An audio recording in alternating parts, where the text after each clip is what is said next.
கிடைச்சிருக்கு. தனஞ்சயன் என் பேரு, ஸ்டுடியோ கிரீன் சிஇஓ அண்ட் ஞானவேல்ஸ். ஓகே, அவர் மாதிரியே நான் இல்லைன்னு நினைக்கிறேன். கண்டிப்பா இல்லை இல்லை. ஸோ கிட்டத்தட்ட 600-650 ஸ்க்ரீன் தமிழ்நாட்டில் மட்டுமே ரிலீஸ் ஆகுது. அண்ட் ஆந்திராலையும் அதே மாதிரி மிகப்பெரிய லெவலில் ஸ்க்ரீன் ரிலீஸ் ஆகுது. கேரளாவில் 150-200 ஸ்க்ரீன், கர்நாடகாவில் 400 ஸ்க்ரீன் அப்படின்னு சொல்லிட்டு சவுத் இந்தியாவில் மட்டுமே மிகப்பெரிய லெவல் ரிலீஸ் ஆகுது. ஓவர்சீஸில் ஒரு பெரிய பிரம்மாண்டமான ரிலீஸ். ஓவர்சீஸ் டிஸ்ட்ரிபியூட்டர்ஸ் எல்லாம் பார்த்தீங்கன்னா டிமாண்ட் என்னன்னா 4 AM இன்டர்நேஷனல் ப்ரீமியர் நடக்குது. அதாவது நம்ம ஊரில் 4 AM 4 மணிக்கு இருக்கும்போது அங்கே இன்டர்நேஷனல் ப்ரீமியர் அங்கே ஆரம்பிக்குது யூஎஸில். ஸோ தேர் ஸோ எக்ஸைட்டட், இந்த படத்தை பற்றி அவ்வளோ எக்ஸைட்டடாக இருக்காங்க. 4 மணிக்கு வந்து இன்டர்நேஷனல் ப்ரீமியர் பண்ணணும்னு கேட்டாங்க. அப்புறம் ஞானவேல் சார் சொன்னார், பண்ணலாம் சார், எனக்கு பயங்கர நம்பிக்கை இருக்குன்னு சொல்லிட்டு 4 AM இந்த படம் ரிலீஸ் ஆக போகுது. தமிழ்நாட்டில் 9 மணிக்கு காட்சிகள் ஆரம்பிக்கும். ஏன்னா தமிழ்நாடு உங்களுக்கு தெரியும், ரூல்ஸ் வந்து 9 மணிக்கு தான் காட்சிகள் ஆரம்பிக்கணும். 9 மணிக்கு காட்சி ஆரம்பிக்கிறதுக்கு கவர்மெண்ட் ஆஃப் தமிழ்நாடு கிட்ட நாங்கள் அப்ளையும் பண்ணியிருக்கோம். கண்டிப்பாக பர்மிஷன் வந்துடும். ஸோ காட்சிகள் 9 o'clock ஆரம்பிச்சிடும் தமிழ்நாட்டில். ஓவர்சீஸில் இருக்கிற தமிழர்களும் எல்லோருமே வந்து 4 மணிக்கே பார்க்க போகிறாங்க. we are very excited. பெரிய பிரம்மாண்டமான ஒரு ரிலீஸ் தான் தங்கலான் படம்.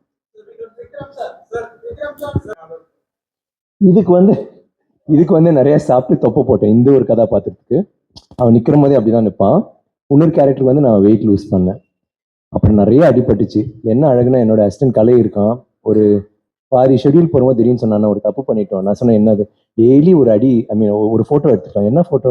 இல்லை, டெய்லி ஒரு அடி உங்களுக்கு கிடைக்குது, அதை நம்ம அப்படியே ரெக்கார்டாக எடுத்துருக்கலாம். சரி, டெய்லி அதுவும் கலை கை தூக்கணும். அதான் கலை. அவன் வேலையை சரியாக பார்க்குறவனால என் அடியெல்லாம் நல்லா பார்த்துக்கிட்டான். ஸோ அவன் வந்து அது எடுங்க அந்த அளவுக்கு அந்த படத்தில் நாங்கள் வந்து இறங்கி எல்லாரும், எனக்குன்னு இல்லை எல்லாருக்குமே அடிபட்டுச்சு. எஸ். எங்க இருக்கீங்க? வேணாம் வாங்க. பாம்பை வந்து இப்படின்ற வருவாங்க. ஆமா, அவங்க வந்து அவங்களும் சிஜில வருவாங்க. பாம்பு எப்படி சிஜில இருந்துச்சோ அவங்களும் சிஜில வந்து எரெக்ட் பண்ணி போட்டாங்க. அது சிஜி தான். அது உண்மையான பாம்பு கிடையாது. இது ரஞ்சித் ஒரு ரெஃபரன்ஸ் வச்சிருந்தாரு. அவரோட உட்காந்து நாங்க 2 பேரும் சேர்ந்து பேசினது. முக்காவாசி டைம் நான் தான் பண்ணிக்குவேன். பட் இதுல வந்து அவரோட ஓவியர்னால என்னோட விஷயம் மட்டும் இல்ல, இவங்களோட லுக் நீங்க பாத்தீங்கன்னா கூட அவங்களே சொல்லுவாங்க அவங்க பேசும்போது. சரி, அவங்களோட லுக்கு கூட நீங்க பாத்தீங்கன்னா அந்த கலர் போடுறதுல இருந்து ஒரு நாள் ஃபர்ஸ்ட் ட்ரை பண்ணாங்க. How many hours to take? ஒரு 5 மணி நேரம் ஆச்சா just to try your look?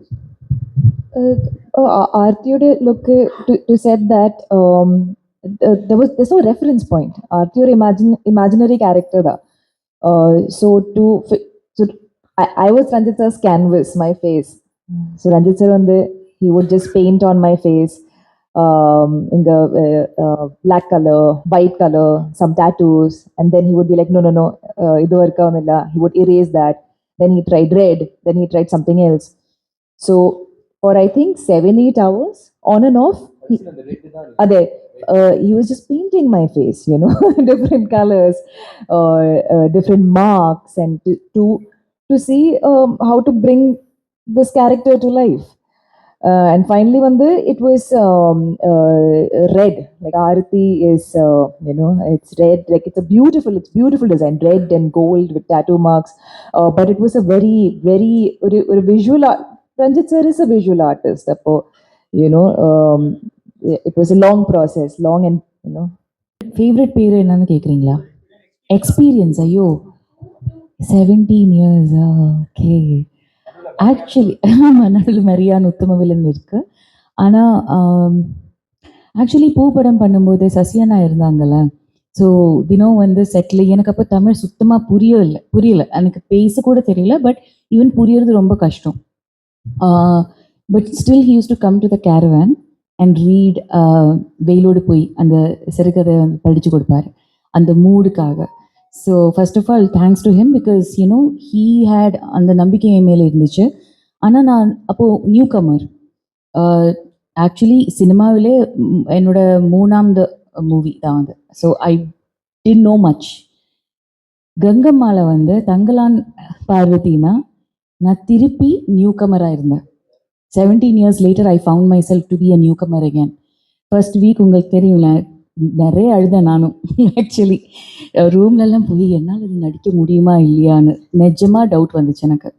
அது வரைக்கும் கொஞ்சம் கான்ஃபிடென்ஸ் இருக்கும்ல, நிறைய படம் பண்ணியிருக்கோம், okay figure out.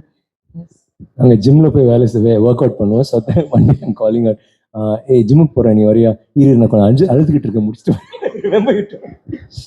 I was crying most of the times. அவங்க கால் பண்ணுவாங்க and like this is all the sniffers. ஆனால் என்னை ரொம்ப கன்சோல் பண்ணாங்க, இதெல்லாம் சரியாயிடும், ஒரு 3-4 ஒரு 3 to 4 days கண்டிப்பாக ஆகும் அது அமையறதுக்கு தானே, அப்படி தானே சொல்லுவேன். ஆமாம், எனக்கு அது பத்தலை. ஆனால் எப்படி தான் கங்கம்மாலா வாழணுங்கிறது சுத்தமாக அந்த கேரக்டரே இல்லை. எது reference point like for Aarthi புதுசாக இருந்துச்சு. நிறைய நிறைய விஷயங்கள் எப்படி ஒரு கேரக்டரே இல்லைன்னா இந்த இந்த ஆர்ட் ஃபார்மை எப்படி பார்க்கணுங்கிறதுக்கெல்லாம் புது ஒரு 75 to 80 days ஒர்க் இருந்திருக்கும். எனக்கு எனக்கு மட்டும் அது அவ்வளோ இருக்குது. But for Thangalaan it does a lot more. So I think from பூ பார்வதி டு தங்கலான் பார்வதி திருப்பி நியூ கமர் ஆயிடுச்சு நான், which feels good. Yeah.